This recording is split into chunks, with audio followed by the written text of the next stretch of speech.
Hello everyone, my name is Heera Singh Lodhi. इस video में हम लोग पढ़ेंगे बिटवाइज ऑपरेटर के बारे में। जानेंगे कि बिटवाइज ऑपरेटर क्या होते हैं और इनका किस प्रकार से यूज होता है और किस लिए हम इनका यूज करते हैं और इनके पीछे लॉजिक क्या है, यह किस प्रकार से आउटपुट हमें देते हैं, और साथ साथ इम्प्लीमेंटेशन देखेंगे कि किस प्रकार से हम इनको यूज करते हैं। ये सभी चीजें हम देखेंगे इस लेक्चर में।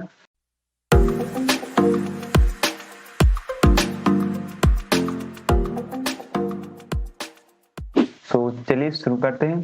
सबसे पहले जानते हैं कि बिटवाइज ऑपरेटर क्या है। तो यहाँ पर जो बिटवाइज ऑपरेटर्स हैं वो एंड और यहाँ पर जोर, tilde and left shift, right shift, ये सभी क्या है, एक ऑपरेटर्स हैं जिनको हम बिटवाइज ऑपरेटर बोलते हैं। यहाँ पर जो ये है एंड का साइन, इसको हम नॉर्मल बात करें तो यह एक एम्परसेंट ऑपरेटर भी कहलाता है, जिसका यूज हम किसी किसी पॉइंटर वेरिएबल में एड्रेस असाइन करने के लिए यूज करते हैं।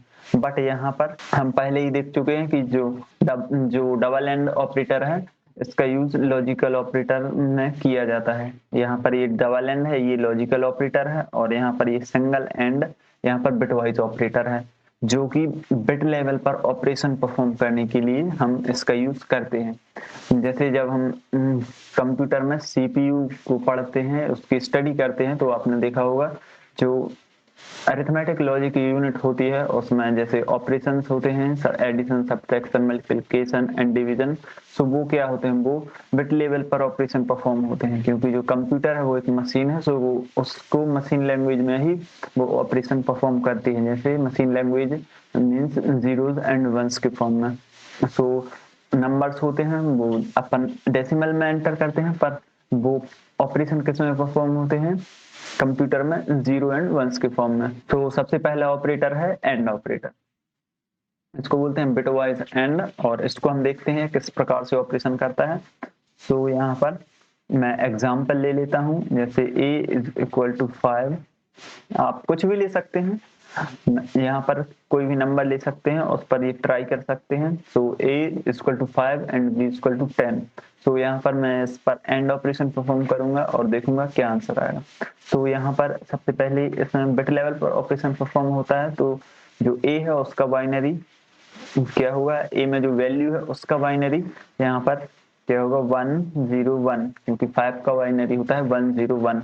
एंड उसी प्रकार से 2 का बाइनरी क्या होगा, यहाँ पर 10, यहाँ पर ये 2 का बाइनरी हो जाएगा। तो मैं यहाँ पर लिख लेता हूँ इस प्रकार से। अब यहाँ पर मुझे एंड ऑपरेशन परफॉर्म करना है, तो एंड में आपको पता ही है, यदि एक भी जीरो होगा तो आंसर जीरो आएगा।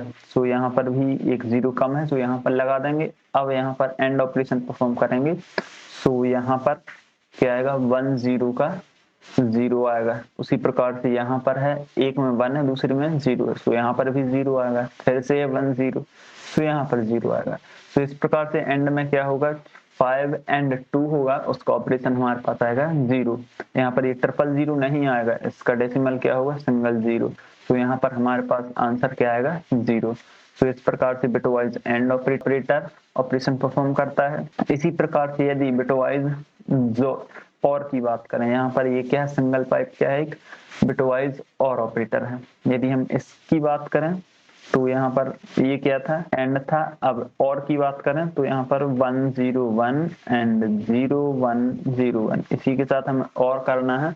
तो यहाँ पर 10 का क्या होगा, मैंने आपको जो लॉजिकल और बताया था उसमें बताया था कि यदि एक भी 1 हुआ तो आंसर 1 आएगा। इसी प्रकार से यहाँ पर करेंगे। यहाँ पर 1 एंड 0, आंसर क्या आएगा, 1 एंड 0 एंड 1, 1 एंड 101। यहाँ पर 111 आ जाएगा। 111 क्या होता है, यहाँ पर इसको देख लेते हैं डेसिमल में।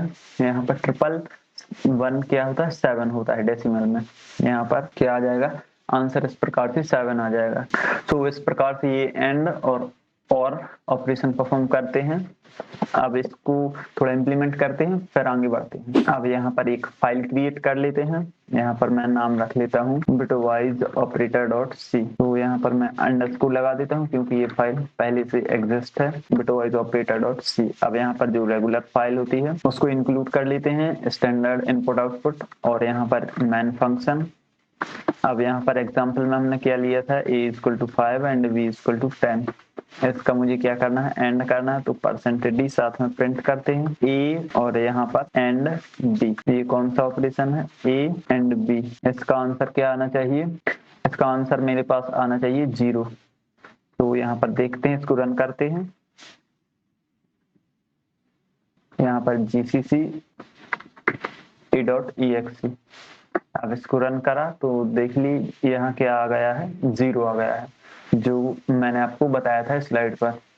तो इस प्रकार से ये एंड हो गया। इसी प्रकार से मैं आपको और बता देता हूँ। तो यहाँ पर बिटवाइज और यहाँ पर भी साइन चेंज कर देना है। तो यहाँ पर ये साइन चेंज हो जाएगा। अब इसको रन करते हैं। तो यहाँ पर देख लीजिए इसका आंसर 7 आ रहा है, जो कि बिल्कुल सही है। अब नेक्स्ट ऑपरेटर की बात करें तो मेरे पास है XOR ऑपरेटर। यहाँ पर इसको परफॉर्म करने के लिए मैं एक एग्जांपल लेता हूँ। यहाँ पर वही वाला a = 5 एंड b = 10। सबसे पहले इसका बाइनरी हम निकालेंगे। तो 5 का बाइनरी क्या होगा, 1 0 1। यहाँ पर मैं 5 लिख लेता हूँ। और उसी प्रकार से 2 का बाइनरी क्या होगा, 1 0, और यहाँ पर मैं 2 लिख लेता हूँ। इस प्रकार से यहाँ पर एक 0 लिख लेता हूँ। आगे लिखने से कोई फर्क नहीं पड़ेगा। अब यहाँ पर XOR ऑपरेशन क्या होता है, जैसे एंड में क्या होता है, एक भी 0 होता है तो फाइनल रिजल्ट 0 होता है। उसी प्रकार से और में क्या होता है, एक भी 1 होता है तो आंसर 1 होता है। और XOR ऑपरेटर में क्या होता है कि यदि वैल्यूज डिफरेंट हैं, मीन्स यदि 0 1 है या फिर 1 0 है, तो आंसर 1 आएगा और सेम पर 0 आएगा, यानी सेम पर 0 अपोजिट पर 1। तो यहाँ पर ये सभी क्या है, अपोजिट ही हैं। तो यहाँ पर तीनों में 1 आएगा, 1 0 का 1, 1 0 का 1 एंड 1 0 का 1। यहाँ पर ये 111 आ गया है। 111 हमें पता है बाइनरी में क्या होता है, ये 7 होता है। इसको हम डेसिमल में करेंगे तो यहाँ पर 7 आ जाएगा। यहाँ पर ये बाइनरी 111, उसका डेसिमल करेंगे तो 7 आ जाएगा।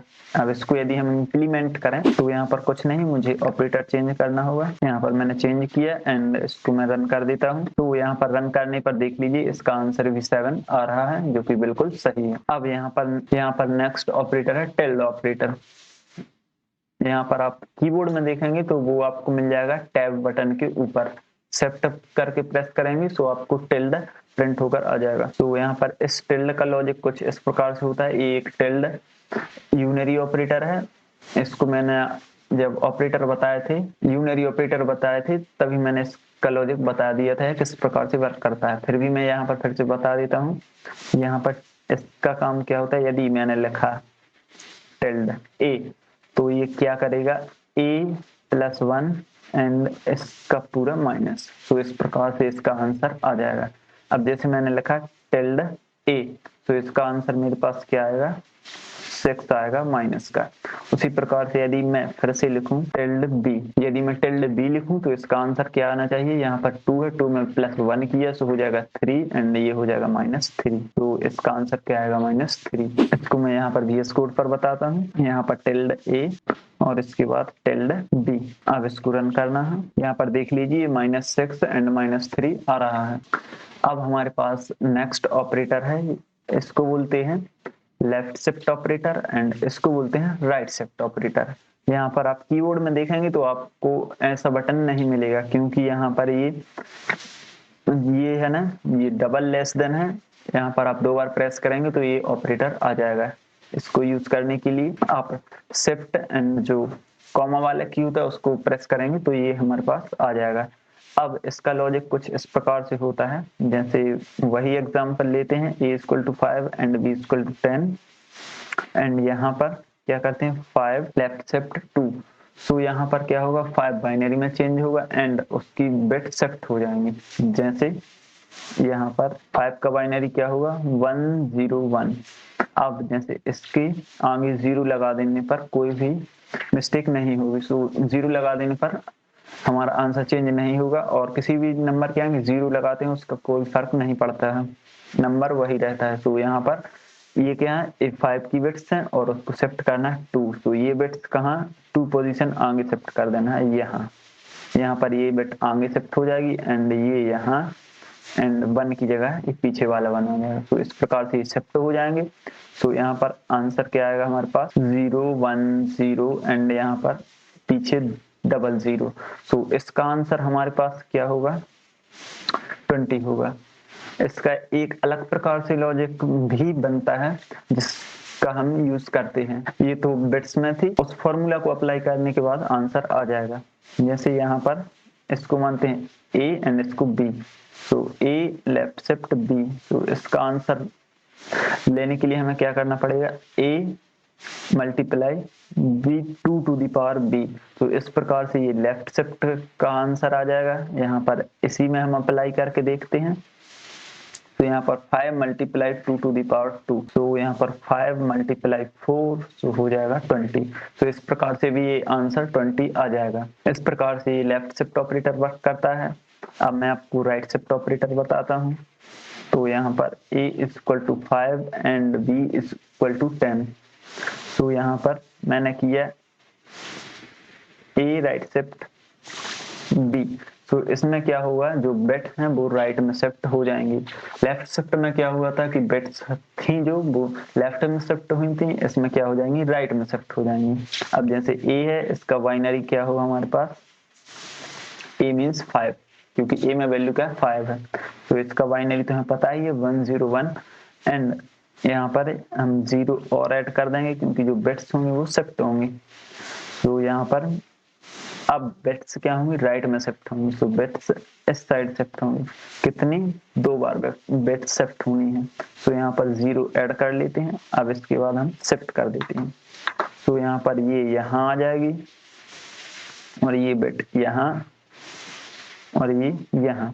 सो इसका आंसर हमारे पास क्या आएगा, शायद इसका आंसर 1 आना चाहिए, क्योंकि 1 0, क्योंकि ये बिट्स जो पीछे शिफ्ट हो रही हैं ये तो यहाँ हमारे पास जो 2 बिट्स हैं ये डिस्कार्ड हो जाएंगे। सो इसका डायरेक्ट आंसर क्या आएगा हमारे पास, 1 आएगा। सो इसका आंसर क्या होगा, 1 होगा। इसको एक बार से इम्प्लीमेंट करके देखते हैं। ए लेफ्ट शिफ्ट बी और यहाँ पर भी ए लेफ्ट शिफ्ट बी। अब इसके बाद यहाँ पर राइट शिफ्ट और यहाँ पर भी राइट शिफ्ट। अब इसको रन किया तो यहाँ पर देख लीजिए ये 20 एंड 1 आ रहा है। यदि मैं इसको बताऊं तो इसका भी एक शॉर्टकट होता है। यहाँ पर a upon 2 to the power b।